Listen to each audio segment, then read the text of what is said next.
Estilo Rami. Oferecimento Sil, a melhor pastilha de freios do Brasil.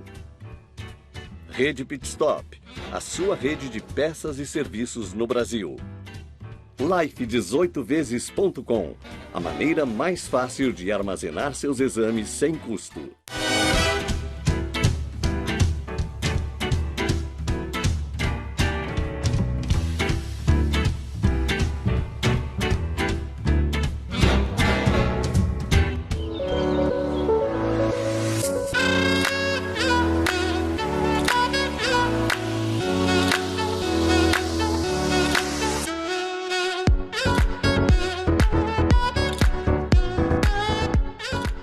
Muito boa noite, mais um Estilo Rami começando, como sempre, obrigado pela companhia e pela audiência de todos. Esse cenário lindo que vocês estão vendo, lamentavelmente ainda não é o nosso, mas pode vir a ser. Eu estou aqui na sede do Palácio do Governo em São Paulo, onde vim e tenho a honra de ter do meu lado o governador João Dória Júnior. João, obrigado por ter nos recebido mais uma vez. Estou feliz de ver o seu sorriso e estou mais feliz, João, e me permita chamá-lo de João, claro, já falei da outra, toda entrevista eu falo isso. É muito tempo de serviço, anos de amizade. De amizade, quer dizer, não tem outro jeito. Você recentemente esteve em Davos, eu até conheci o presidente do fórum, juntamente, você já o conhecia, num jantar aqui em São Paulo. Tive a oportunidade de conversar com ele pessoalmente. Professor Klaus Schwab. Exatamente. E ele, além de ser encantador, a ideia dele de juntar o mundo dos políticos com o mundo dos negócios aliás, eu diria a você que é um lead mundial. Acho que ele copiou você, se descuidar. Mas a ideia, a premissa dele é essa, juntar, convergir coisas boas. E eu quero saber o resultado, principalmente para o estado de São Paulo, da sua ida a Davos. Obrigado. É importante. O professor Klaus Schwab, ele é suíço, ele criou o Fórum Econômico Mundial há 50 anos. Esse foi o de número 50. Começou pequenininho, e por isso que ele escolheu Davos. Muita gente que chegou, vamos dizer, mais recentemente a Davos. Davos é uma cidade um pouco inóspita, nada contra Davos, mas perto das outras estações de esqui é melancólica, da Suíça, eu diria que é quarto plano, nem segundo nem terceiro, é quarto plano. E muitas pessoas indagam, mas por que aqui em Davos tem pouca hotelaria, não tem restaurante, enfim. É um lugar onde você só vai para fazer business, não tem nada de enjoyable, charmoso, glamuroso, esquece. Que é ótimo. Que é ótimo, business, all the time, o tempo inteiro, só isso. Mas ele é uma figura encantadora, como você colocou, a senhora Hilde Schwab também, que é a esposa. Eles estarão aqui agora em abril, a nosso convite, até porque vamos fazer o Fórum Econômico Mundial América Latina aqui em São Paulo, de 28 a 30. Sem querer te interromper, governador, justíssimo, né? Nós somos a maior cidade da América Latina. O maior centro econômico da América Latina, a sétima maior capital do mundo, o maior centro de consumo da América Latina também é aqui. Há razões de sobra para isso, a logística, a mecânica, o funcionamento. A mesma razão que há 50 anos ele faz no mesmo local em Davos, é porque isso traz um ganho de escala, de facilitação, logística, o maior hub também de acesso internacional por aeroportos. É São Paulo, maior do que a Cidade do México, maior do que Buenos Aires, maior do que Santiago, todos os demais. Então é um facilitador também. E uma prova de prestígio, uma dessa parte de São Paulo, foi fruto de uma proposta que nós fizemos e que deu certo. E falando sobre Davos, 50 anos, tinham mais de 5 mil pessoas em Davos. E você sabe que para chegar em Davos, contar isso aqui para os seus telespectadores, você não toma a decisão, eu vou a Davos durante o fórum e pronto, pega o carro e vai. Lá Você não vai. Já no pé da serra, você já tem um controle da polícia suíça. Se você não tiver com o seu crachá, e eles checam, inclusive, se o crachá não é falsificado, se é um crachá validado, eles têm o leitor para isso, e o carro também, não é só o crachá, o carro também tem que estar autorizado.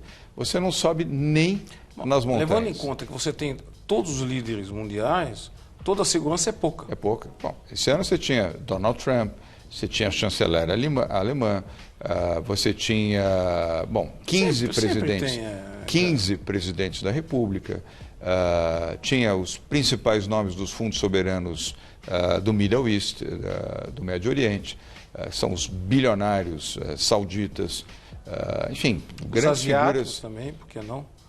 Os asiáticos também, chineses, japoneses, sul-coreanos, da Indonésia, de Singapura, 15 presidentes da República, acho que 8 primeiros ministros, mais o Donald Trump, mais o Juan Guaidó, mais a nossa menininha ativista que estava lá também fazendo sucesso. Então, além da questão da segurança.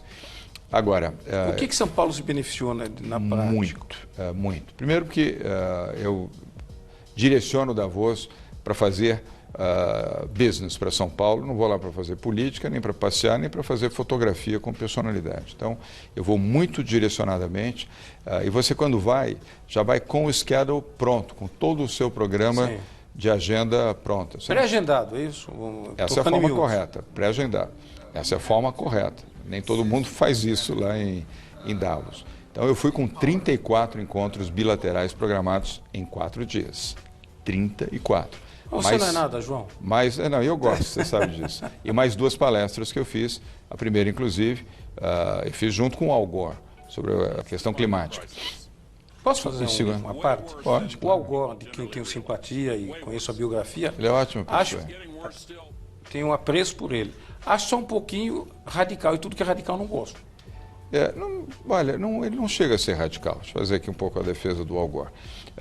Eu conheço já há muitos anos, eu e o Nizam o convidamos para vir ao Brasil num fórum que fizemos em Manaus. Aliás, fizemos durante vários anos o Fórum Mundial de Sustentabilidade em Manaus. Trouxemos o Bill Clinton, você esteve lá. Exato, trouxemos o Bill Clinton, o Al Gore, o James Cameron, grandes personalidades do mundo, europeus, americanos e asiáticos, levamos para lá. E ali eu cultivei uma boa relação com ele e mantivemos essa relação e agora nos reencontramos com mais tempo em Davos. Então, os outros 34 encontros foram realizados dentro do sistema Davos. De novo, curiosidade para quem está nos assistindo. Cada encontro tem que ter 15 minutos. Não pode ter 16 nem 17. 15 minutos. Não há tempo, o dia fica pequeno, né? O dia vai ficar curvo. Você tem salas no Centro de Convenções de Davos, que são construídas, inclusive, especificamente para o Fórum Econômico Mundial. São salas pequenas, limitadas, no máximo 8 pessoas cabem naquela sala. Você tem 15 minutos para fazer o seu pitch, com quem quer que seja. 15 minutos. Quando chegar no 11º minuto, bate uma moça, uma bonita suíça na porta, you have 5 minutes, você tem 5 minutos. E quando passam 5 minutos, ela abre a porta, toca a campanha, would you please, e pede para você sair. Pode ser quem for, pode ser bilionário, trilionário, governador, presidente. Vá preparado para falar. Vá preparado para falar e ser objetivo. Como eu sou, e não sou prolixo, eu vou direto ao tema. O que resultou isso, concretamente para São Paulo? 17,2 bilhões de reais de novos investimentos. Da PepsiCo, da Procter & Gamble. A Procter & Gamble é uma anglo-americana. 2 empresas que já estão aqui. Já estão aqui ampliando investimentos. A Bracell, que também já está aqui, mas está fazendo um investimento de 7 bilhões aqui em Lençóis Paulista, aliás, captado o ano passado em Davos. E mais 1 bilhão que foi anunciado agora, ou seja, tinham 7, agora são 8 bilhões. A Iberdrola, que é uma grande multinacional espanhola, e aqui chama-se Neoenergia, são concessionários aqui em São Paulo, na região do interior do estado, muito fortes, dividem com uma outra empresa multinacional italiana. O Vale do Paraíba, se não me engano, não é não? Eles são Vale do Paraíba, Campos do Jordão, onde era a Electro, onde era a área de atuação da Electro. E mais Tem o Litoral Electro também. Também. E a Enel, que é a que comprou a Eletropaulo aqui em São Paulo e que é de origem italiana.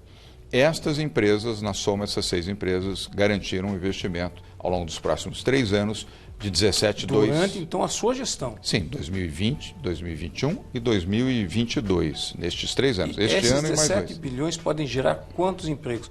Percentualmente ou numericamente? Ótima pergunta. A expectativa deste... Não há uma relação direta, porque isso varia muito. Uma empresa como PepsiCo e Procter & Gamble geram mais empresas por serem produtos de consumo do que uma empresa de distribuição de energia. A proporção é maior para o fabricante, distribuição, varejo, você tem uma cadeia maior. Mas, no mínimo, entre empregos diretos e indiretos, você pode considerar em torno de 200, 220 mil empregos ao longo de 3 anos. Mas sempre falando maravilha. Ao longo de 3 anos, entre empregos diretos e indiretos. É muito bom. Nós fechamos esse ano 2019, graças ao bom trabalho aqui em São Paulo, de uma boa equipe, sobre a nossa liderança, mas com a liderança do Henrique Meirelles, do Rodrigo Garcia, da Patrícia Ellen, aqueles que atuam na área econômica, 341 mil novos empregos. Em um ano, em 12 meses aqui em São Paulo. Sim. É quase 40% de todos os novos empregos gerados pelo Brasil em um ano. Eu vou te interromper novamente, porque eu vou fazer um paralelo muito positivo entre o Estado e a União, desses números. Mas vamos para frente. Bom, então, por que eu fiz essa menção? Como é que você gera emprego? Não é o Estado que tem que ser gerador de empregos. O Estado tem que ser estimulador do emprego. Quem gera emprego é o privado, é a empresa privada. Você tem a sua empresa, você gera emprego. Você tem profissionais que são ou contratados ou prestadores de serviço, e assim vai. As emissoras de televisão, emissoras de rádio, indústria, comércio, serviço, tecnologia, inovação, agronegócio. Então, nós somos uns grandes propagadores e estimuladores para que o setor privado invista aqui. O ano passado, nós conseguimos mais de 70 bilhões de reais de novos investimentos, só no ano passado aqui em São Paulo. E isso traduziu em novos empregos. Isso. E os frutos que renderam isso? Novos empregos, tributos... Claro, aí você tem toda a geração de riqueza. Isso. É uma cadeia. Você, quando tem investimento, você tem emprego, tem geração de negócios, você distribui riqueza. Onde a pessoa tem salário, ela compra alimento, compra produtos de consumo, paga a conta de luz, paga a conta de água, paga o aluguel, ou paga a prestação da casa, ela compra roupa, ela vai ao cinema, ela vai jantar fora, ela come sanduíche, ou seja, a economia roda. E em São Paulo rodou bem. Rami, aqui em São Paulo nós fizemos em 2019, você tem o PIB, Produto Interno Bruto, você tem o Produto Interno Bruto Nacional, do Brasil como um todo, da Federação, mas você tem o cálculo do Produto Interno Bruto de cada estado. Quem faz isso? Não é o governo, quem faz isso é uma fundação, Fundação SEAD. A Fundação SEAD apurou o PIB de São Paulo, 2,6%. PIB do Brasil, calculado pela mesma Fundação SEAD, 1,2%. Ou seja, em 2019, São Paulo cresceu mais de 2 vezes o que cresceu o Brasil. Já que você voltou à pergunta que eu ia fazer, eu vou aproveitar o gancho para a gente não ser prolixo e não perder tempo. Eu acho que a Federação, a União, fez um bom trabalho, levando-se em conta o que ela herdou dos últimos 15 anos, ou sei lá quanto. A que se atribui o sucesso desses números? Trabalho, dedicação, boa equipe, bom programa de governo, foco e uma visão liberal da economia. E nisso nós coincidimos com a política do Paulo Guedes. Eu posso ter diferenças em relação ao presidente Jair Bolsonaro, mas não é o caso de ficar expondo, mas tenho muita coincidência no pensamento com o Paulo Guedes. O ministro tem uma política liberal, que aliás não deixa de ser mérito também do governo Bolsonaro. Quem tem um bom colaborador é porque acredita nas ideias dos colaboradores. Então você não traz alguém para o seu lado que você discorda. Apreciador do nosso ministro da Economia. Né? O Paulo Guedes é uma pessoa correta, bem preparada. Preparadíssimo. Estava lá em Davos conosco também, como esteve o ano passado, participando. E essa visão liberal é a visão que São Paulo pratica, não só conjuga, como pratica. Com o Henrique Meirelles, inclusive, que foi ministro da Fazenda. Dito esse lado bom, eu queria perguntar a você, e eu sei que você vai responder com franqueza, o que você, passado aqui um ano e um mês, 13 meses. Que você não pode comemorar desse um ano e um mês, ou o que te frustrou? Tanto faz, porque você trabalha, não faz milagre, né? Então, quer dizer, tem coisa que você gostaria, mas por motivos outros não deu certo. É uma boa pergunta. Eu não me queixo das dificuldades, eu enfrento as dificuldades. Eu fui educado assim pelo meu pai e pela minha mãe e sempre fiz isso ao longo da minha vida, primeiro como profissional e depois como empresário. Não houve nenhuma situação frustrante que pudesse ser traduzida por decepção. Não houve, até porque eu sou otimista, você também. Eu prefiro acreditar que tudo tem solução dentro do curto, médio ou longo prazo, mas tudo tem solução. Primeiro que você dorme melhor sabendo que vai encontrar uma solução do que aquele que acha que não vai encontrar a solução e não dorme. E ainda tem que tomar remédio ou fugir da realidade. Eu vou mudar a pergunta te fazendo a seguinte. Vamos supor que isso... Aliás, você gosta de jogar futebol. Muito. Que eu já fui. Não me atrevo a jogar com você, porque sou perna de pau. Então vou lá assistir só. Mas vamos supor que a gente está na metade do primeiro tempo. Se o governo fosse um time de futebol, tá certo? O que você faria para acelerar esse processo? Que aí complementa a sua resposta. Para não fugir à resposta, mas não no caso de São Paulo, mas no âmbito federal, talvez um pouco mais de foco. e menos divergência. Mas eu entendo também, enfim, cada um tem o seu jeito de governar.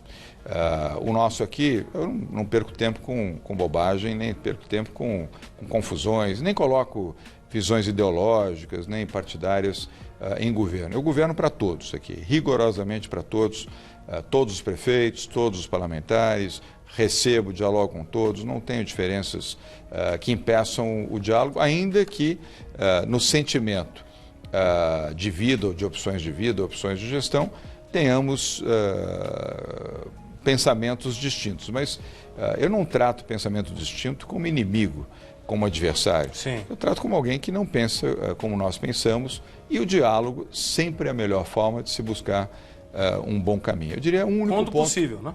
Quando possível. Bom, o diálogo sempre constrói. O que destrói sou partidário disso. é autoritarismo. O que destrói é aquele que não gosta do diálogo, que só impõe as suas ideias pela força, pelo poder político, pelo poder econômico. Essa é a pior circunstância. Não é o que aconteceu aqui em São Paulo. Nossa relação é uma relação harmônica com todos os partidos. Nós temos uma boa referência na Assembleia Legislativa, aprovamos todos os nossos projetos, temos agora a discussão final, o debate e a votação da reforma da Previdência. Tivemos um momento de dificuldade no ano passado, mas compreendemos também, houve medidas judiciais impetradas junto ao Supremo Tribunal Federal, com o qual mantemos uma ótima relação.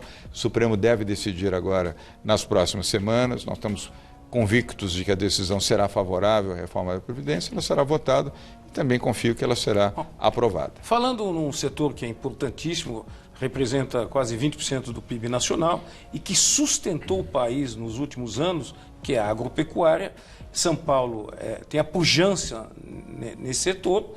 Que olhos e o que você vem fazendo em termos para a agropecuária ficar mais pujante ainda? Olha, até obrigado por essa pergunta. Não é comum. Normalmente essa pergunta só vem de quem é do agro. É difícil que ela venha de um jornalista ou venha de alguém que não tenha o pé ou a sua existência no agronegócio. Mas aí cabe o seguinte, é só se levantar o quanto representa no PIB a agropecuária em São Paulo. São Paulo hoje é 23% de toda a economia de São Paulo. Mas é um bom trabalho de pesquisa. Estou elogiando você a sua produção porque não é comum. As perguntas versam muito mais sobre tecnologia, serviço, indústria, comércio e pouco sobre o agronegócio. Mas eles estão nos assistindo também, devem estar felizes em casa. Não, muito. E o agro é muito, muito importante para a economia, para a geração de emprego. E é um setor que vem crescendo sistematicamente, mesmo no período triste do governo do PT e principalmente da Dilma, que foi um desastre, onde o Brasil viveu a sua pior recessão, a maior crise de desemprego, a maior crise de credibilidade. O agro, mesmo assim, conseguiu crescer. E o ano passado apresentou crescimento de 2 dígitos, vai crescer esse ano 2 dígitos de novo. Inclusive na mão de obra. Não, então, gerando mão de obra. Muito. Gerando crescimento, gerando oportunidades. Esse ano vai crescer ainda mais.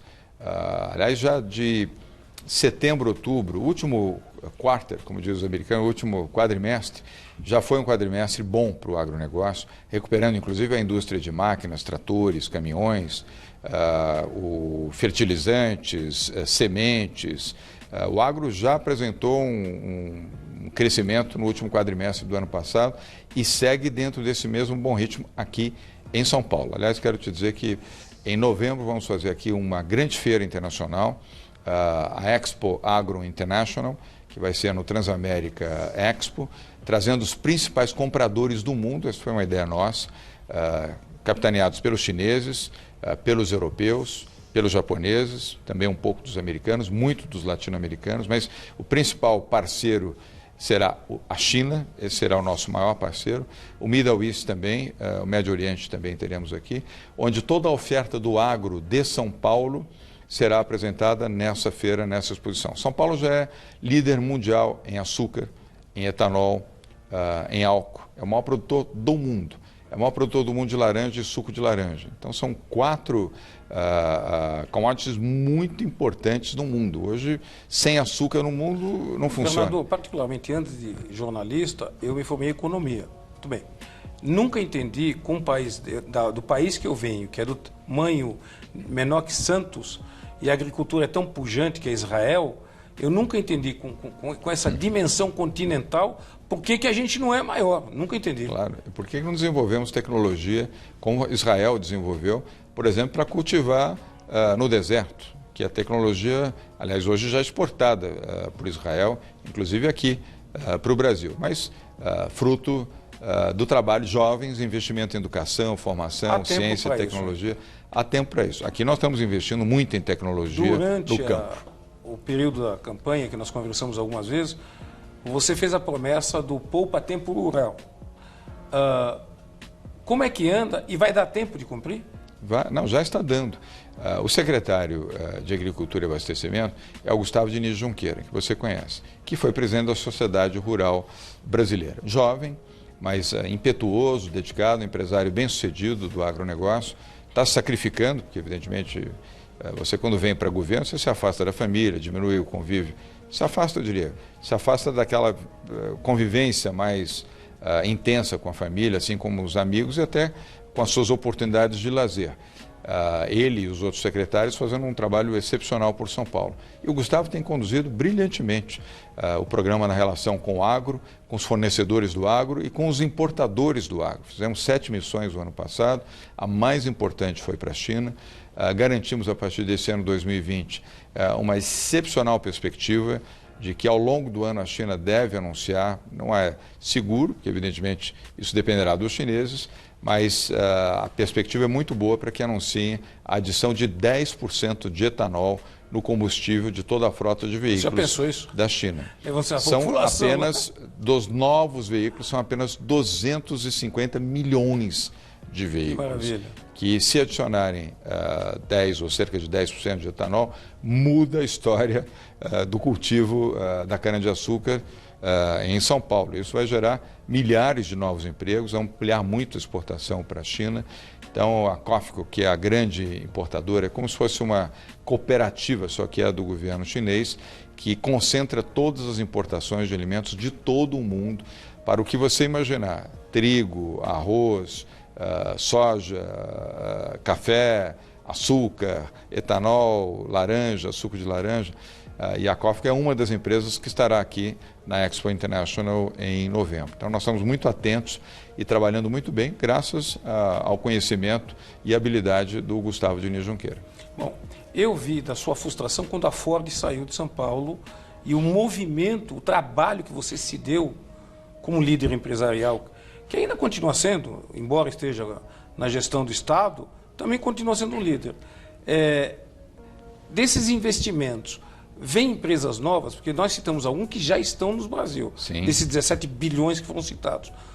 Tem empresas novas vindo para São Paulo? Tem, várias. Aliás, o ano passado, nós colocamos 37 novas empresas aqui em São Paulo, com investimentos acima de 500 milhões de reais. Empresas, bom, a maior delas, aliás, foi conquistada em Davos, que não estava aqui em São Paulo, que é a Bracel, que é o grupo RGE, um grupo de Singapura. Mas vários novos investimentos virão, principalmente da China, do Oriente Médio, do Japão, um pouco da América Latina, um pouco dos Estados Unidos também. A Oceania está mais distante, eu vejo pouca perspectiva de curto prazo para investimentos vindo da Nova Zelândia ou da Austrália.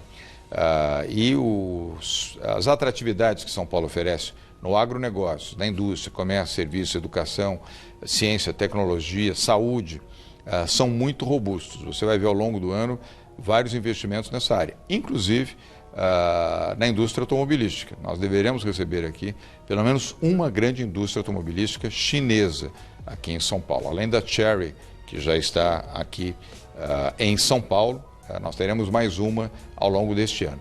E eu quero dizer que eu não desisti de buscar um comprador para a Ford. Eu sou muito perseverante.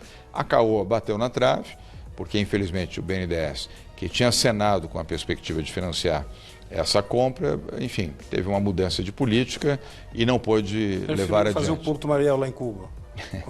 Não, foi já nessa gestão atual. Os erros do passado ainda bem não estão sendo cometidos. Mas, enfim, não quero estigmatizar nem culpar o BNDES sobre isso. Foi uma decisão do banco. Mas isso criou dificuldades para que a Caoa pudesse ter o financiamento para essa aquisição. Mas não desestimulou a busca de um comprador. É um negócio do privado com o privado. Mas uma boa notícia para quem está nos assistindo agora é que 1.200 destes funcionários da Ford que foram dispensados já foram realocados na General Motors, em São Caetano, do lado de São Bernardo, fruto de um programa que nós anunciamos aqui em março do ano passado, com o presidente para a América Latina, o Carlos Zarlenga, que é um argentino apaixonado pelo Brasil, que é o presidente da General Motors para a América Latina e é o presidente para o Brasil. Ele acumula também essa responsabilidade, então ampliando a sua fábrica em São Caetano, dentro do Incentivalto, programa que nós lançamos com o Henrique Meirelles em junho do ano passado, fruto da negociação com a General Motors. Então, daqueles 2.000 funcionários, 1.200 já estão realocados. Sim. Temos 800 que nós vamos tentar, com uma outra fabricante, de uma outra nacionalidade, adquirir a planta física da fábrica da Ford. E a própria Ford também está se esforçando para buscar um comprador internacional. Levando-se em conta que a Ford está sofrendo no mundo, não é um privilégio do aliás, Brasil. boa lembrança. Não é um problema nem de São Paulo, sim. nem de São Bernardo, e nem do Brasil, nem do continente latino-americano. A Ford tomou a decisão mundial de parar a fabricação de caminhões. Parou. Não fabrica mais caminhões em parte alguma do mundo. Aliás, para não dizer em parte alguma, fez uma franquia na Turquia com um fabricante local que produz os F100, F200, F300, F400, que são os caminhões da Ford, para venda só na Turquia. É o único país do mundo. No restante, fechou todas as fábricas. E foi isso que determinou o fechamento dessa fábrica em São Bernardo. Mexendo lá embaixo. Um tema que aflige o paulista e o paulistano como um todo, e mesmo com os números muito positivos do ano passado, é a segurança pública. Eu vejo o movimento do seu secretário de segurança se aproximando do juiz, do hoje ministro, né, Sérgio Moro. Aliás, estive com você quando ele ganhou o Homem do Ano em Nova York. Isso. E vejo uma aproximação que particularmente acho positiva. Não sei se todos assim o acham. Esse movimento está acontecendo. Por quê? Bom, eu concordo que é positivo também. Aliás, essa relação com o ministro Sérgio Moro, no ponto de vista administrativo, começou antes da nossa posse. A dele, a do Bolsonaro e a minha. Início de dezembro, já após as eleições, no segundo turno, começamos as primeiras reuniões de forma reservada. Isso não vazou nenhuma notícia, porque o tema era o PCC. Nós queríamos colocar em prisões federais os líderes do PCC que estavam em prisões estaduais aqui em São Paulo. Aliás, recomendado pela Justiça. Tinha deliberação da Promotoria Pública e Judicial para que isso ocorresse. No 34º dia como governador de São Paulo, eu coloquei 22 líderes do PCC caminhando, acorrentados, para entrar num búfalo da FAB, para serem transferidos para prisões federais. Inclusive o Marcola, que diziam que era um intocável, que ninguém tocava, ninguém mexia, e que se mexesse teríamos revolta nos presídios em São Paulo, assassinatos de policiais militares, civis, confrontos nas ruas. Não aconteceu nada disso, até porque a Polícia de São Paulo é a melhor polícia do Brasil, e eu não falo isso para depreciar a polícia de nenhum estado. Sim. É porque a mais bem treinada polícia do Brasil é de fato a Polícia Militar aqui de São Paulo, e também a Polícia Civil. Exatamente. Então, e é bem treinada em relação ao treinamento que outros estados também fazem com as suas polícias, mas a mais bem treinada é de fato a de São Paulo, tanto no plano civil quanto militar. E agora nós temos 29 ex-líderes do PCC trancafiados em prisões federais. E essa foi uma ação conjunta com Sérgio Moro. Aproveitando também da expertise, que é um craque, né? Claro. Eu vejo nele. Do qual sou amigo e tem uma relação que inclusive precede as nossas ações em governo. Sim. Ou seja, já tínhamos uma boa relação antes dele ser escolhido ministro da Justiça e da Segurança, e eu de ser eleito governador de São Paulo. Conversando com ele no Homem do Ano, estava lá e vi essa... Presenciei isso. Sérgio Moro era o juiz Sérgio Moro. Sim, era o juiz Sérgio Moro. Eu gostaria de agradecer demais ao governador João Dória Júnior. Muito obrigado. A entrevista foi esclarecedora. Eu espero que você não tenha se incomodado com alguma pergunta mais capciosa, mas o mais importante é que você levou a sua mensagem e o que você pensa ao telespectador de casa. Muito obrigado. Muito obrigado. O privilégio foi meu. Muito obrigado a você também, que da sua casa acompanhou essa entrevista aqui com o Rami. Obrigado mais uma vez. A vocês de casa que gostou da entrevista e quer acompanhar a segunda parte, não perca o próximo Estilo Rami na semana que vem. Uma excelente semana a todos, um super beijo e até lá. Tchau, muito obrigado.